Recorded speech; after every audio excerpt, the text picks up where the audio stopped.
I analyzed 52 of Babbel's video ads using AI, and I found 5 takeaways that explain why this language learning app is crushing it with creative.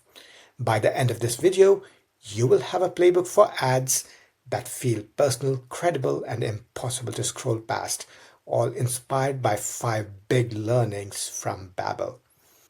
So I did this analysis with our AI agent BruteForce AI, which analyzes every frame of ads and extracts insights you can use to inspire your own high-performing ads. Now let's get into Babbel. Learning number 1, I love seeing how Babbel positions itself against competitors. They use vivid analogies and personal stories to directly point out the inadequacies of other apps. There are a couple of different competitor attack angles. One is to use metaphors like rustmobile to Ferrari. In this particular ad, the creator basically says, when I switched from my old language app, it was like going from a rustmobile to a Ferrari. Angle number 2, referencing gamified apps that ostensibly won't help you have real conversations. Again, this is a dig at Duolingo, which has been criticized as being very gamified but not very effective. Angle number 3 is humorously referencing what happens when a person is learning from social media. That's not a competitor per se, but it is a credible alternative for a lot of users. These are effective because they reference competitors in different ways. You can adapt this for your own product by finding the specific frustration people have with your competitors and create a vivid before-after analogy. This way you can highlight the competitors' inadequacies through comedy rather than criticism. Learning number 2, focus on concrete time frames for making promises. Babbel knows that their users want to learn quickly.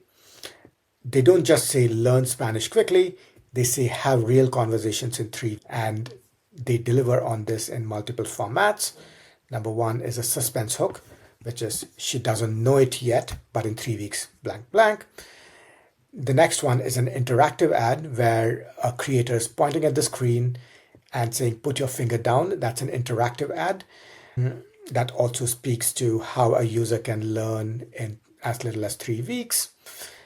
The third format is a humorous regret-based ad that humorously says, I regret learning too fast.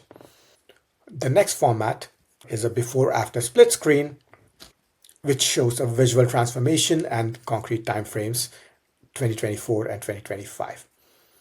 And this is effective because 3 weeks is specific enough to feel achievable and also ambitious enough to feel valuable.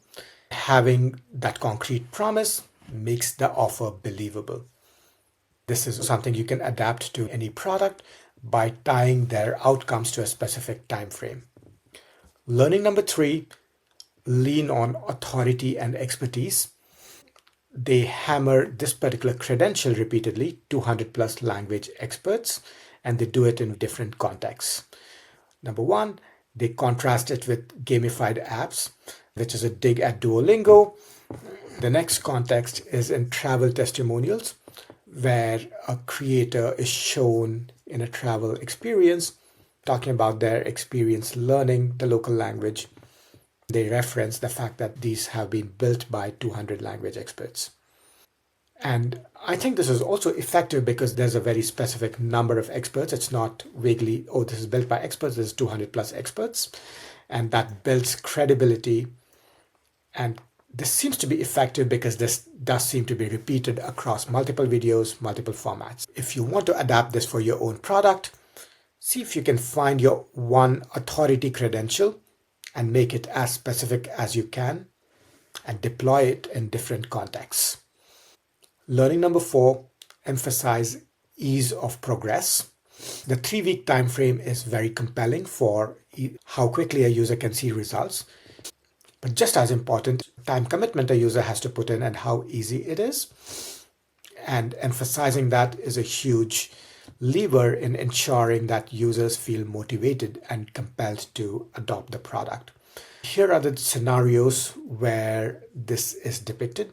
Scenario number 1 is a morning coffee routine where this creator talks about how they finish their lessons during the morning coffee, which is compelling because it's I do this anyway and I have my lessons along with my coffee. Scenario 2 is early morning before work. Again, this person talks about their language learning routine, which is a day in the life routine, which is very relatable. And this also emphasizes the fact that the lessons take only 10 minutes. Scenario number 3, where this person says they are a freelancer on the go and they're normally working deadlines or working weird hours, but they can keep on top of their learning no matter what. The next scenario is something we saw earlier. This is your put a finger down challenge. This is an interactive ad, and the messaging here also calls out 10 minutes a day. As the creator says, put a finger down if you're so busy that you can't even spare 10 minutes a day. This directly calls out the objection that you might think you're too busy, but you're surely not so busy that you can't spare 10 minutes a day. The reason this is effective is not just because they say 10 minutes, but because they show it fitting into real routines, real life situations, which makes users self-identify with the objections, and then these videos immediately crush it. Learning number 5, lean on the psychology for humor. This is a very creative hook format, framing benefits as complaints, and this can be funny, humorous, and compelling. You can see here an example where the creator says their pronunciation is too good. There are other regret variations as well, which are more literal, where somebody's I spent way too much on a language tutor, and framing that regret can be very compelling. And this is very effective because it subverts expectations. Users click to see what's wrong. They see that every problem is actually a benefit. And this is much more memorable than a straight testimonial because it uses irony and humor.